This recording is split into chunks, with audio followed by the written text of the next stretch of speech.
Recently जो election हुआ था तब तो ये लोग जानते ही नहीं थे खेसारी जी को, है ना। लेकिन अब इतने टाइम बाद जाके छोड़ो यार, क्या फर्क पड़ता है, मैं तो रोज करती हूँ ये। कल जब यदुमुल्ला चल रहा था तब तो कोई सपोर्ट में नहीं आया, तब तो सम्मान की बात नहीं हुई, और अब गाइस सो सैड जाके सपोर्ट के लिए पर फिर से काजल राघवानी विवाद पे बोल दिए। जी हाँ, अब तो लग रहा है कि विवाद थमने का नाम नहीं ले रहा है, और खास करके खेसारी लाल यादव काजल राघवानी ये सब के बारे में बोलते हुए नजर आ रही है, और तगड़ा पलटवार जवाब देते हुए नजर आ रही है। जी हाँ, इनका साफ साफ का नाम है कि जब खेसारी लाल यादव चुनाव लड़ रहे थे तब तो ये लोग खेसारी जी को चिनते ही नहीं थे।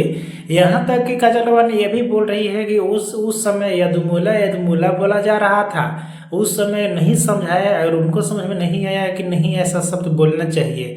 पर जब आया अपने सपोर्ट के बारे में अपने आप को सही साबित करने के लिए, तो मतलब ये क्या क्या कर रही है, मतलब कि इनडायरेक्टली आम्रपाली देवी को काजल राघवानी बोलते हुए नजर आ रही है। जी हाँ, और एक काजल राघवानी एक ही बात बोल रही है कि सबको पता है कि भोजपुरी इंडस्ट्री में स्टारों की बात सुनी जाती है, कोई भी एक्ट्रेसों का उतना पीछा नहीं लेता है, और खास करके आम्रपाली दुबे को तो बोल ही रही कि उनका तो प्रोटेक्ट कर रहे हैं, मतलब हमेशा पीछा ले रहे हैं, उनके साथ में खड़ा रहने वाले दिनेश राय हुआ है। तो मुझे जानबूझकर गलत साबित किया जा रहा है, लेकिन आप लोग जितना साबित करना है कर लीजिए, पर ऊपर वाले की देन है, ऊपर वाले पे मुझे पूरा भरोसा है कि एक दिन सही को सही मिलेगा, मतलब कि जो जैसा कर रहा है उसको जरूर वैसा भोग मिलेगा और भोगेगा।